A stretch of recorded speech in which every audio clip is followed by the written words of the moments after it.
And today's episode of Locked On Oilers is Evan Bouchard expendable. We will talk about that and much more on today's episode of Locked On Oilers. You're Locked On Oilers, your daily podcast on the Edmonton Oilers. Part of the Locked On Podcast Network, your team every day. Hello and welcome back to Locked On Oilers, part of the Locked On Podcast Network, your team every day. I am your host and former Oilers game day producer, Brett Holden. As mentioned on today's episode, we're going to chat a little bit about Evan Bouchard, who, as the Erik Karlsson rumors continue to swirl, he has been the one who has been caught in the middle of it.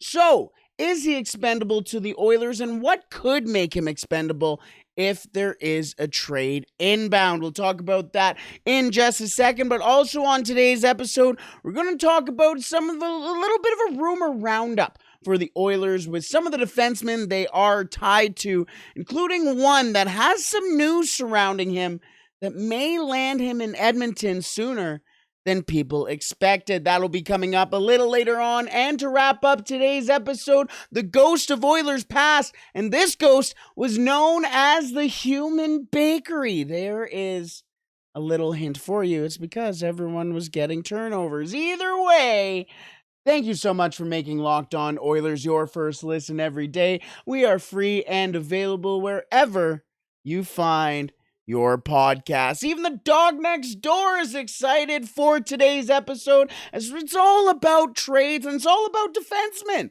Yes, that also ties into the ghost of Oilers past, but yes, it is all about defensemen today, starting off with one that had Oil Country very, very excited when he was drafted by the Oilers, and since then, the excitement has been up and down and up and down and up and down. That is Evan Bouchard. 156 games into his NHL career, 18 goals, 51 assists, 69 points. Nice. Happy Valentine's Day, everybody. Evan Bouchard, or for Evan Bouchard, in this, or so far in his NHL career. As mentioned, he's been kind of up and down a little bit, maybe not polarizing for Edmonton Oilers fans, but has certainly had his ups and downs for the Oilers, and has certainly received his praise and critics for sure during his NHL career, including on this show as well, both up and down. But with the recent rumors around Erik Karlsson potentially becoming an Edmonton Oiler, it leaves Evan Bouchard in a bit of a tough spot. Erik Karlsson does a very similar thing as Evan Bouchard. He's obviously much older than Evan Bouchard, so you can put that in mind as well. But the Edmonton Oilers, the thing around the Oilers acquiring a puck-moving defenseman is that a lot of people at the start of the year were going, oh, the Oilers already have 3 defensemen that are exactly the same. You got Darnell Nurse, Tyson Barrie, and Evan Bouchard. Okay, so then wouldn't it make sense to move one of them? And the thing is that for a long time, Tyson Barrie was that odd man out. However, Tyson Barrie has become a little bit of a leader for the Edmonton Oilers in that locker room, and that makes it difficult for Ken Holland to move him. Now, we'll get into advanced stats in just a second, but why is Evan Bouchard expendable to Ken Holland? He's expendable to Ken Holland for a couple of reasons. The first one being, Evan Bouchard wasn't a Ken Holland pick. Evan Bouchard was selected in the Peter Chiarelli regime, and doesn't mean that he's married to the idea of having. He really, honestly, Ken Holland inherited Evan Bouchard. Ken Holland's first selection as the Edmonton Oilers general manager was Philip Broberg. And when you hear some of the trades that were going and tossing around all year, the Oilers have to toss in a prospect, and the name that was constantly coming up for a long time was Philip Broberg. However, now it's been basically pretty obvious that the Edmonton Oilers are not going to move Philip Broberg. There have been chatters around them thinking that Philip Broberg is going to be as good, if not better, than Jakob Chychrun by the end of the year, and he's been playing very well, and there's a reason for that. The other reason as well is Evan Bouchard has seen little development in the parts of his game that he needs to have development in. He is really not, he's been better in his own end, but you see that last goal against the Montreal Canadiens, and that is a goal that just cannot happen. I don't care if it's 5-2. I'm sorry, I don't. I just don't. That play cannot happen, because once that play happens, what? For the end of the season? And cost the Edmonton Oilers a playoff seed, a potential playoff spot in general, that's an issue. And all of a sudden, if that were to happen, then people would really be on him. And again, I know people go, oh, well, the same people who we had this thing about Bear and Schultz and Petrie yesterday.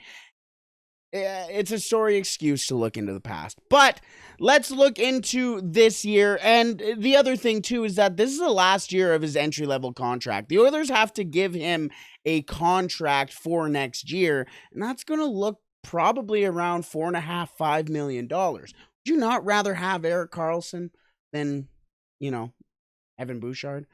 But let's take a look at some of the advanced numbers just to kind of tie this all together, especially when it comes to the lack of development for Evan Bouchard. Everybody knows he's supposed to have this offensive talent. However, Evan Bouchard, the expectation was as soon as Evan Bouchard takes over as the power play quarterback, Tyson Barrie will be on his way.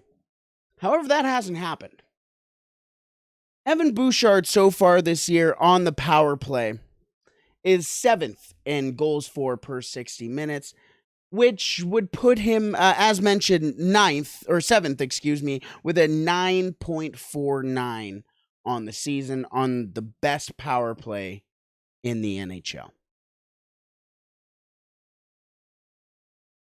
Tyson Barrie's better than that, and so is Erik Karlsson, and we all know how that would turn out if Erik Karlsson was on the power play. Again, I'm prefacing this with all Erik Karlsson. Either way, it's got to be a better defenseman coming in, or the likes of an Erik Karlsson for Evan Bouchard to be expendable. But let's talk about the defensive stats. Goals against per 60 minutes at 5-on-5, Evan Bouchard sits 18th on the Edmonton Oilers with a 2.8. His goals against per 60 minutes in all situations actually isn't that bad. He's in 10th at 3.04, but not that great either. Still in the top third, or not even the top third. Sorry, I'm thinking of the NHL with 32 teams. It's still in the top half, but it's got to be better, especially considering you can bring in a guy who can do it better. Let's go back to 5-on-5, because his goals against per 60 minutes has him 18th at 2.8. His goals against per 60 minutes, or his expected goals against per 60 minutes at 5-on-5, sits at 2.39. His goals against per 60 minutes, his actual goals against, not the expected, sits at 2.8. So the 2.8 compared to the 2.39 that is expected tells me that Evan Bouchard is underperforming at 5-on-5. When you could bring in a player who is going to be incrementally better than him at 5-on-5, there is no question you make that move. No question. The Edmonton Oilers also have prospects that can come up and play and produce the defensive stats and defensive numbers and produce defensively in general that Evan Bouchard will be missing, and that a guy like Erik Karlsson will also not bring in, but the offensive talent that those players don't have, Karlsson would have. I'm talking Michael Kesselring, who does lead the AHL in goals so far this year, or AHL defenseman in goals, I should say, and points. You also have players like Luka Munzenberger at Vermont, Philip Kemp as well. The Edmonton Oilers, Nikita Yevseyev over in Russia as well is maybe a little better than people think. We might see him a couple years from down the road. The Edmonton Oilers are in a pretty good situation quietly when it comes to their defense. I think you can move Evan Bouchard and be just fine. And I know people will go, oh, you're driving him out of town. No, I'm okay with him staying. But the fact that he is expendable makes it easier for the Oilers. Alrighty, speaking of trading defensemen, the Edmonton Oilers, as mentioned, are looking for defensemen to acquire, but there are some news surrounding some of the players the Edmonton Oilers are interested in. Could we see a trade for the Edmonton Oilers sooner than we expected? We will talk about that in just a second, but first, today's episode is brought to you by FanDuel. The midway point of the NBA season is here, and now is the perfect time to download FanDuel, America's #1 sports book, because new customers get a no-sweat first bet up to $1,000. That's bonus bets back if your first bet doesn't win. Just download the FanDuel Sportsbook app. It's safe, secure, and super easy to use. Then you can bet on everything from the money line to point scores to threes drain, baby. That was goofy. I'm sorry I did that. Either way, FanDuel even lets you combine your bets for a chance at a bigger payout with the same game parlay. So don't miss the chance to get your first bet, no sweat first bet up to $1,000 in bonus bets when you go to FanDuel.com/lockedon. That is FanDuel.com/lockedon to learn more. Make every moment more with FanDuel, an official sports betting partner of the NBA. Alrighty, let's move on to the rumor roundup for the Edmonton Oilers, as 3 defensemen are really swirling in the rumor mill for the Edmonton Oilers. One being obviously Erik Karlsson. This has been widely talked about. You know what? First of all, I think it is fantastic that the Edmonton Oilers are included in these types of conversations, because it shows growth in the Edmonton Oilers organization, especially from in the decade of darkness. But either way, Erik Karlsson obviously being the first name on that list. Second of all, Vladislav Gavrikov getting some news today. We will talk about that in a second. And of course, third, Jakob Chychrun, as that trade to the Los Angeles Kings has reportedly hit a snag for an interesting reason. We will talk about that as well. And a scary quote from Pierre LeBrun that is going to get me on a little bit of a rant. That will be the last thing in this segment here. But let's start off with Erik Karlsson, the big fish in the sea, I guess literally on the Sharks. But talk all day has been, the Edmonton Oilers can't make this deal. They're the monetary fees. The Oilers can't do it. Breathe. A lot of talk has been around Ken Holland saying money in, money out. He's been on shows going this, that, and the other thing. It's any trade we make is going to be money in, money out. You don't have LTIR really to work with. It's going to be money in, money out.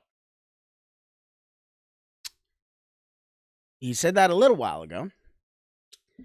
And it's kind of funny to me that most of the people who consistently come back to this quote from Ken Holland are also the people that go, well, what's true last week doesn't mean is true this week, and doesn't mean is going to be true. Let me try this again, because grammar is not on my side. What is true last week does not mean it will be true next week, and what is true on trade deadline day doesn't mean it was true a week prior. So there's a lot of chatter that whatever happens is not going to be what everyone talks about. It is going to be a surprise no matter what. The money in, money out thing, personally, and I think this is something that not enough people are talking about, I think is a little bit of a publicity stunt from Kenny Holland. Ken Holland is never transparent in the media. Never, when he has a microphone in front of his face, is he going to tell you the out and out truth. Never, ever. He's been in this game for way too long. He's just a much more vocal Lou Lamoriello, and he is not as strict. So let's get that out of the way. The second thing is that the Sharks are leery on eating cap, and I understand that. I believe it was Jason Gregor on Oilers Now today with Bob Stauffer. It may have been Bob Stauffer himself saying this, but just imagine the scenario where Mike Greer comes up to the owner and says, "Hey, we're going to get 3 to 4 first round picks or first round equivalents," as Bob Stauffer said, which in that case, a first round equivalent would basically be a player selected in the first round, which in theory would include Klim Kostin, but I'm not saying he's included in that deal. I'm just saying that's what a first round equivalent would be. We could get 4 first round equivalents for Erik Karlsson, but that would mean we would have to eat cap for the next 4 years. Is that worth it? Understandable. You're a team like the San Jose Sharks, why not? If you're a team like the Anaheim Ducks, on brokering a deal that could get you another asset, maybe 2, just to eat up cap, why not? Why not? So there's a little bit, it's kind of news around Erik Karlsson, but a little bit more chatter into the stratosphere, I guess. Let's get to Vladislav Gavrikov. That is where the big news is for Gavrikov, or at least around the Edmonton Oilers, as Vladislav Gavrikov has been left out healthy scratch for the Columbus Blue Jackets, and it's basically until something happens as well, asset management. So if he gets injured, there's no deal. We're seeing it with Chychrun. A lot of chatter around that too. I don't really care. It is what it is. But what has been going around has been a Pierre LeBrun article. He broke down some of the reasons why Gavrikov, or some of the news around Gavrikov, and one of them being is the Columbus Blue Jackets view Gavrikov as a more impactful more impactful player than David Savard, who got a first round pick for him. Not fantastic. We talked about the potential of, well, not even the potential. Evan Bouchard has to sign a new contract next year with the Edmonton Oilers, and that kind of puts a hindrance on things as well. The Edmonton Oilers need to sign Bouchard, but Gavrikov is a pending UFA, meaning that that very team-friendly contract is going to be even more. You gotta basically make a sign and trade for Gavrikov, but you still have to have in mind the summer as well in signing Evan Bouchard, especially if you're not going to trade for Erik Karlsson. That's another thing. The other final thing is that it seems like Jesse Puljujarvi probably won't be a part of that deal. Let's be real here. In 2016, when Jesse Puljujarvi was selected, Jarmo Kekalainen and the Columbus Blue Jackets passed over him for Pierre-Luc Dubois at 3rd overall. Surprised everybody.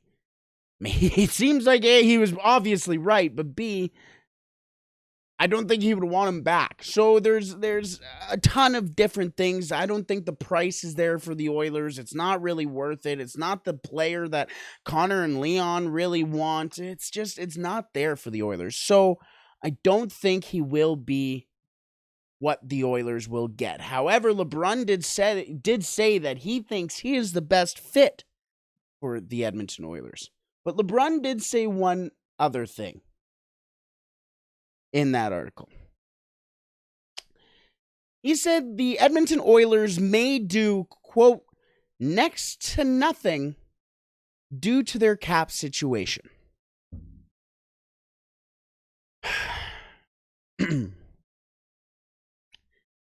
If the Edmonton Oilers do not make a trade for one of Erik Karlsson or Jakob Chychrun at the NHL trade deadline,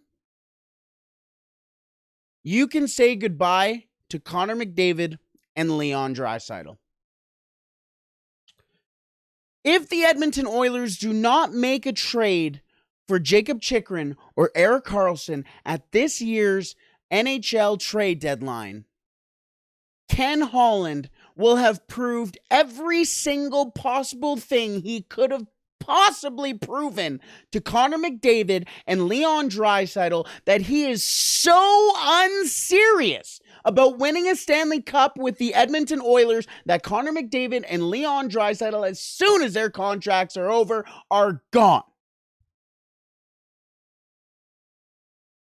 If this is true, that the Edmonton Oilers may do next to nothing due to their cap situation, then you have already said goodbye to the future of this organization. You don't even have to trade picks. You don't have to trade prospects. That is the end of the future for the Edmonton Oilers. That's it. That's it. Let's move on to Jakob Chychrun before we move on to our Ghost of Oilers past. And that is the Coyotes do not want to take in another contract. So that is important because Jesse Puljujarvi was probably going to be a part of that deal. Maybe a Tyson Barrie, maybe a Warren Foegele. Not fantastic news if the Coyotes aren't willing to take in a contract. Plus, it also seems like they don't want to take in salary retention. So that makes things kind of difficult for the Edmonton Oilers. The other thing on Jakob Chychrun is that it seems like the trade for Chychrun to the LA Kings has hit a snag. But it seems like the prospects that have been reported recently may be the wrong prospects. Now, I mentioned that, and I know that's an LA Kings thing, so you can head over to Locked On Kings. By the way, Locked On Kings, we're going to have a fantastic show with some of the Pacific Division hosts tomorrow. But some of the, and Eddie Garcia, by the way, is the host of the, Locked On Kings. But the reason why this is important is because Rob Blake, the general manager of the Los Angeles Kings, is a guy who is known, who likes to do his dealings and figure his business out before the trade deadline, earlier than the trade deadline. But B, is a guy who likes to keep things close to the chest. Doesn't like having players' names come out in the media as to who may be and who might not be included in a deal. And that also affects the player-manager relationship, player-team relationship, and especially when it comes to young players like Brandt Clark, Alex Turcotte, all these players, Quentin Byfield, who have also been included, at least in the media recently, including myself. I mean, we've all been talking about it. This deal may break down to the point where there's no trust between the Arizona Coyotes and the Los Angeles Kings. That may be an important thing to monitor for Jakob Chychrun. Either way, the Edmonton Oilers better make a deal, man. They better make a deal. Let's wrap up the trade talk and move on with our Ghost of Oilers past to wrap up today's episode. And as mentioned, this guy was known as the Human Bakery, but this was also the last time the Edmonton Oilers acquired a defenseman from the Columbus Blue Jackets. That is your final clue of the Ghost of Oilers past as we move into that in just a second. But first, today's episode is brought to you by Athletic Greens. Our next partner has a product I use literally every day. I started using AG1 because I wanted to better my gut health, optimize my immune system, and I wanted to do that without taking so many pills. And that is exactly what I get with AG1. So, what is this stuff? With one delicious scoop of AG1, you're absorbing 75 high-quality vitamins, minerals, whole food source superfoods, probiotics, and adaptogens to help you start your day right. This special blend of ingredients supports your gut health, your nervous system, your immune system, your energy, recovery, focus, aging, all of the things. All of the things.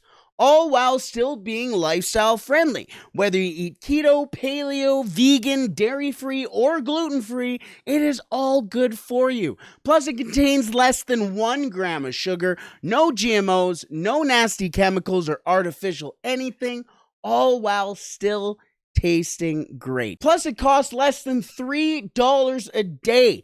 You are investing in your health, and it's cheaper than your cold brew habit. I would know. I am looking at my cold brew right now. Either way, Athletic Greens has over 7,000 5-star reviews and is recommended by professional athletes. Right now, it's time to reclaim your health and arm your immune system with convenient daily nutrition. It's just 1 scoop in a cup of water every day. That is it. No need for a million different pills and supplements to look out for your health. To make it easy, Athletic Greens will give you a free 1-year supply of immune-supporting vitamin D and 5 free travel packs with your first purchase. All you have to do is visit athleticgreens.com/NHL Network. Again, that is athleticgreens.com/NHL Network to take ownership over your health and pick up the ultimate daily nutritional insurance.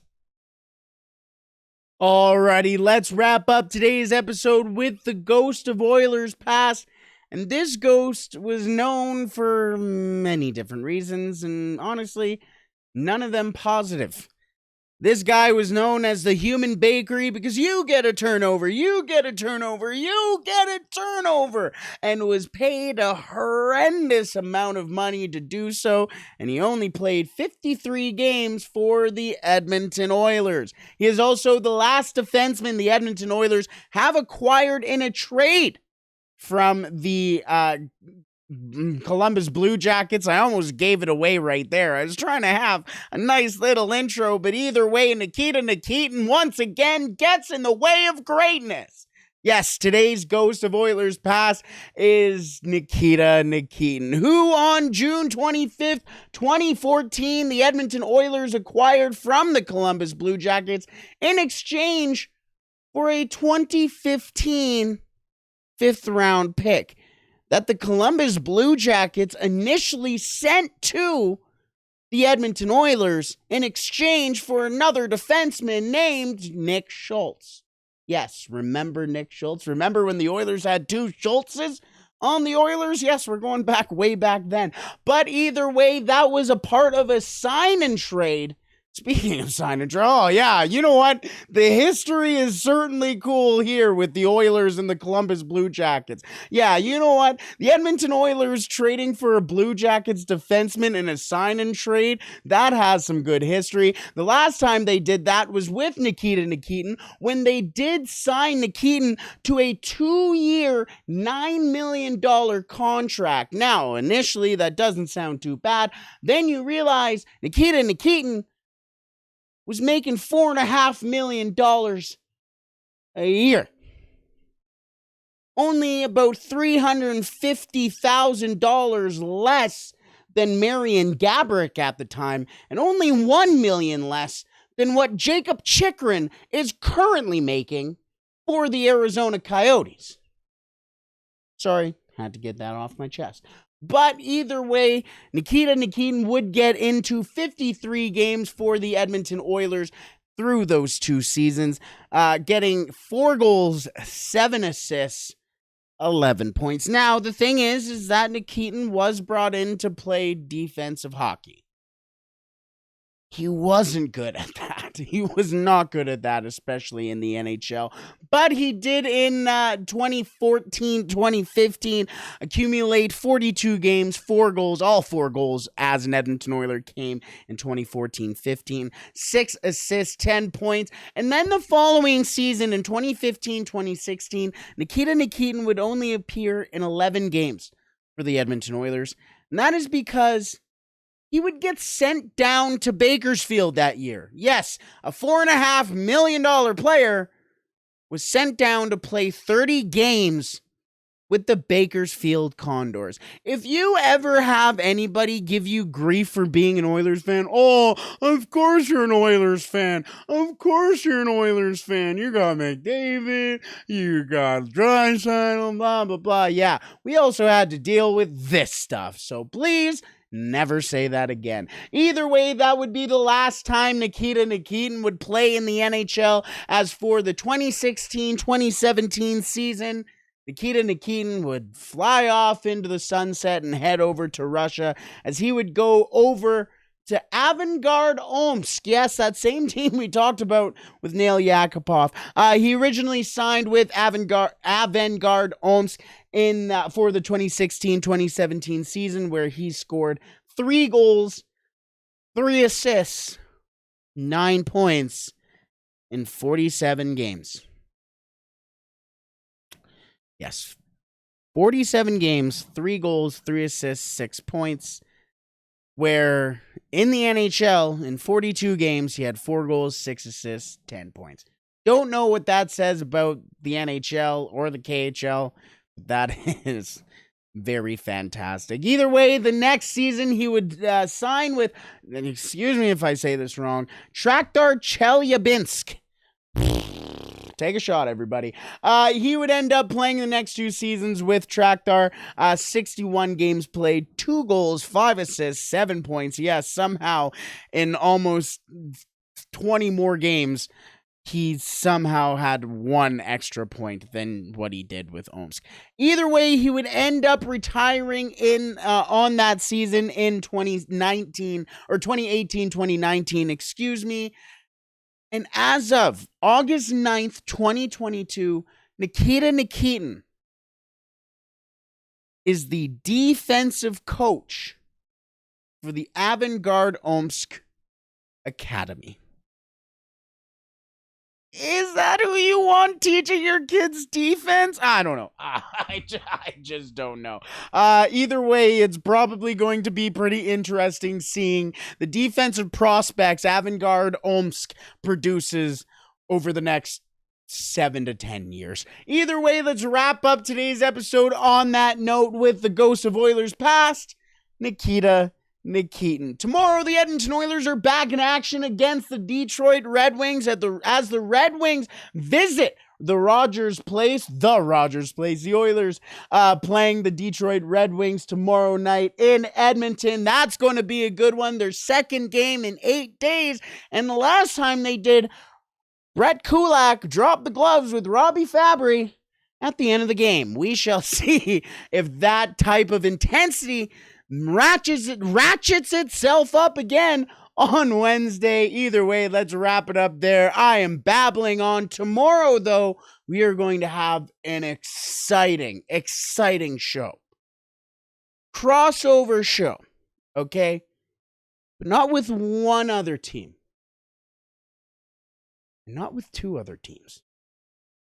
That's where I'll leave you. Have a wonderful day, everybody. Hopefully at the end of tomorrow's game against the Detroit Red Wings, we can all play La Bamba, baby.